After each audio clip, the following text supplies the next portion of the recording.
This channel does not promote any violence, harmful, or illegal activities. All content provided by this channel is meant for an educational and information purpose only.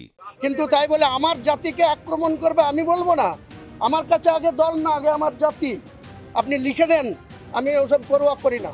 প্রকাশ্যে পশ্চিমবঙ্গের জনগণের কাছে হুমায়ুন কবির, ফিরহাদ হাকিম, সিদ্দিকুল্লাহ চৌধুরী, হামিদুর রহমানের বিপতন বিধায়করা যেন প্রকাশ্যে পশ্চিমবঙ্গের মানুষের কাছে ক্ষমা চান। কেন এখানে ল অ্যান্ড অর্ডার প্রবলেম করছে, একটা গোটা মুসলিম জাতিকে অ্যাটাক করছে, তার বিরুদ্ধে কেন পুলিশ প্রশাসন সমটো কেস করছে না? হিন্দুদেরকে আক্রমণ করা হবে, আপনার মুসলিম বিধায়করা এই ধরনের কথা বলবেন আর আপনি ওনাদেরকে ঘরের মধ্যে বসবেন, এটা কি কখনো কাম্য হতে পারে? মাননীয় মুখ্যমন্ত্রীকে অনুরোধ করব, আমার জাতিকে অ্যাটাক করবে আর আমি শুভেন্দুকে ছেড়ে দেবো? কোনো মতেই ছাড়বো না, প্রত্যাহার করতে হবে, নাহলে মুর্শিদাবাদে যেতে দিন, দেখাবো মুর্শিদাবাদে হুমায়ুন কবির স্পটে না থেকেও শুভেন্দু অধিকারীর কি অবস্থা করবে। এই হুমকি উনি শুভেন্দু অধিকারীকে দেননি, এই হুমকি উনি মমতা ব্যানার্জিকে দিয়েছেন, মমতা ব্যানার্জির ভাষণকে দিয়েছেন। ফলে মমতা ব্যানার্জিকে এটা প্রমাণ করতে হবে যে ওনার বিধায়ক যে কথা বলছে সেটা ঠিক না বেঠিক। মানে কে আপনাকে বলেছে কাটানোর কথা? কে বলেছে আপনাকে? কোথায় আপনার কাছে প্রুফ আছে যে আমি কাটানোর কথা বলেছি? যখন যোগী আদিত্যনাথ 30শে এপ্রিল 2024 বেলা 1:30টার সময় গোটা এইভাবেই এই শুভেন্দু অধিকারীর কায়দায় এইরকম কুৎসিত ভাটায় মুসলিম সমাজকে অ্যাটাক করেছে, মমতা ব্যানার্জিকে দাঙ্গাবাজ আখ্যা দিয়েছে, তৃণমূলকে দাঙ্গাবাজ আখ্যা দিয়েছে, এবং এমন শায়েস্তা করতেন উনি ইউপি হলে যে 7 জনম দাঙ্গা করা ভুলে যেত। এখানে দাঙ্গাই করলো না তৃণমূল, মমতা ব্যানার্জি দাঙ্গা বন্ধ করে, দাঙ্গা হলে তার স্টেপ নেয় তার প্রশাসন, আর উনি ইউপি থেকে এসে বলে দেবে আর আমরা তা মেনে নেব? মমতা বন্দ্যোপাধ্যায় কাল অধিবেশন করতে আপনার নাম করে বলেছে। হ্যাঁ,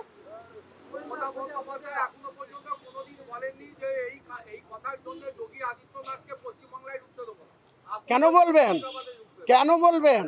উনি সাংবিধানিক একটা মুখ্যমন্ত্রীর চেয়ারে সেটা বলা সৌজন্যতা কি? বলবেন না তো। কিন্তু তাই বলে আমার জাতিকে আক্রমণ করবে আমি বলবো না। আমার কাছে আগে দল না, আগে আমার জাতি। আপনি লিখে দেন, আমি ওসব পরোয়া করি না। আমার জাতিকে অ্যাটাক করবে আর আমি শুভেন্দুকে ছেড়ে দেবো? কোনো মতেই ছাড়বো না, প্রত্যাহার করতে হবে, নাহলে মুর্শিদাবাদে যেতে দিন, দেখাবো মুর্শিদাবাদে হুমায়ুন কবির স্পটে না থেকেও শুভেন্দু অধিকারীর কি অবস্থা করব। আমি আপনাকে চ্যালেঞ্জ, সেই 1 মে 2024 আমি বলেছি সন্ধ্যা 6:30টায়, 2রা মে আমার এগেনস্টে নন ভেলেবল সেকশনে এফআইআর হয়েছে। বিজেপির একজন মণ্ডল সভাপতি, তার নাম গোলক বিহারী ঘোষ, সে এফআইআর করেছে, আমার বিরুদ্ধে প্রশাসন ব্যবস্থা নিয়েছে। তারপরেও এরা মিথ্যা কথা বলেই যায়। ওই বিধানসভার ভেতরের শঙ্করবাবু কাল বলছে যে মুখ্যমন্ত্রী কোনো ব্যবস্থা নেয়নি। মুখ্যমন্ত্রী তো তেনার উত্তরের ভাষণে বলেছে যে আমরা ববি হাকিম, মদন মিত্র, হুমায়ুন কবিরকে বলা হয়েছে, নিষেধ করা হয়েছে। আমার এগেনস্টে, আমি শাসক দলের এমএলএ, শুধু ওই কথা বলার জন্য আপনাদের এখানে ডাক্তারদের জন্য প্রেস ওদের বিরুদ্ধে বলার জন্য বহরমপুর থানায় আমার বিরুদ্ধে এফআইআর হয়েছে। কে বলেছে যে মুখ্যমন্ত্রী আমাকে শেল্টার দেয়? অন্যায় করলেই তার প্রশাসন ব্যবস্থা নেয়। আজকে কেন প্রশাসন শুভেন্দু অধিকারীর বিরুদ্ধে একটা জাতিগত অ্যাটাক করছে, কেন প্রশাসন সমটু কেস করছে না? পুলিশ কি নাকে ঠুসি দিয়ে আছে? কেন করছে না? আমাকে কেন আমার জাতির জন্য এত চিৎকার করতে হবে? কেন এখানে ল অ্যান্ড অর্ডার প্রবলেম করছে, একটা গোটা মুসলিম জাতিকে অ্যাটাক করছে, তার বিরুদ্ধে কেন পুলিশ প্রশাসন সমটো কেস করছে না? কেন করছে না বলুন? তোদের কথা আমি বলবো না। পুলিশ নাকে তেল দিয়ে ঘুমাচ্ছে, দেখছে না যে গোটা মুসলিম সমাজকে এইখানে দাঁড়িয়ে অ্যাটাক করছে সে? তাহলে প্রশাসন কেন তার বিরুদ্ধে ব্যবস্থা নিচ্ছে না? তাহলে আমার জাতি সত্তা আমাকে রক্ষা করতে হবে, আমার নিরাপত্তা আমাকেই রক্ষা দেখতে হবে। দলের ঊর্ধ্বে কেন? দলের ঊর্ধ্বে কেন? দলের অনুশাসন মানবো, দলের অনুশাসন মানবো, কিন্তু আমাকে কেউ কাটতে আসবে আর দল যদি বলে তুমি চুপ করে তোমাকে কাটবে, তোমার গলাটা পেতে দাও, মোটেই না। মোটেই না, না না না না, আগে আমার জাতির সত্তা, তারপরে দল। আমি বেঁচেই থাকবো না তো দলকে করবে? আমাকে যদি কেউ অ্যাটাক করে মেরে দেয়, তা আমি যদি আমার সত্তাটাই রক্ষা করতে না পারি, আমার সিকিউরিটি যদি আমি না দেখতে পারি, তাহলে দলটা করবে কে? ভাবে গণতান্ত্রিক রীতিনীতি ভেঙে বিরোধী দলনেতাকে বেনজির আক্রমণ করেছেন, এটা গণতন্ত্রের কালো অধ্যায়। সরাসরি দৈহিক আক্রমণ করবার মতন শব্দবন্ধ, ঠুসে দেব, ঠ্যাং ভেঙে দেব, এই শব্দবন্ধর মধ্যে দিয়ে শাসকের হিংস্র আচরণ প্রকাশ পেয়েছে। বিধানসভায় মুখ্যমন্ত্রী ধর্ম নিরপেক্ষতার মুখোশের আড়ালে তোষণের রাজনীতি যেভাবে করেন, তারই ফলে ওনার এই বিধায়করা এই ধরনের কথা বলেন। আপনারা জানেন এর আগেও হুমায়ুন কবির হিন্দুরা মুর্শিদাবাদের 30% বলে কেটে ভাসিয়ে দেওয়ার কথা বলেন ভাগীরথীতে। ফিরহাদ হাকিম সাহেব মিনি পাকিস্তান, ধর্মান্তকরণ, দাওয়াতে ইসলাম,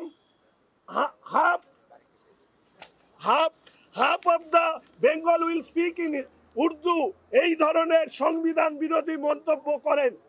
সিদ্দিকুল্লাহ চৌধুরী বলেন জন্মহার এমন ভাবে বাড়াতে হবে যাতে জনসংখ্যায় আমরা ছাপিয়ে যেতে পারি। একটিরও প্রতিবাদ করেননি মাননীয় মুখ্যমন্ত্রী। মাননীয় মুখ্যমন্ত্রীকে যখন আমি এই প্রশ্ন করি, উনি বলেন আমি ঘরের ভেতরে বকে দিয়েছি, এটা দলীয় ব্যাপার, হিন্দুদেরকে আক্রমণ করা হবে। আপনার মুসলিম বিধায়করা এই ধরনের কথা বলবেন আর আপনি ওনাদেরকে ঘরের মধ্যে বকবেন, এটা কি কখনো কাম্য হতে পারে? ও মাননীয় মুখ্যমন্ত্রীকে অনুরোধ করব, আগে ওনাদেরকে বলুন প্রকাশ্যে পশ্চিমবঙ্গের জনগণের কাছে হুমায়ুন কবির, ফিরহাদ হাকিম, সিদ্দিকুল্লাহ চৌধুরী, হামিদুল রহমানের মতন বিধায়করা যেন প্রকাশ্যে পশ্চিমবঙ্গের মানুষের কাছে ক্ষমা চান। তবে ওনাদের রহিম বক্সির মতন লোকেদের প্রকাশ্যে ক্ষমা চাইতে হবে। তবে ওনারা ক্ষমা চাইবেন কি? প্রথমে তো মমতা ব্যানার্জিকে ক্ষমা চাইতে হবে। রেড রোডের নামাজের অনুষ্ঠানে তিনি গিয়ে, ধর্মীয় অনুষ্ঠানে গিয়ে তিনি মুসলিম সংখ্যালঘু ভাইদেরকে বলেছেন বিজেপির বিরুদ্ধে ভোট দেবার জন্য।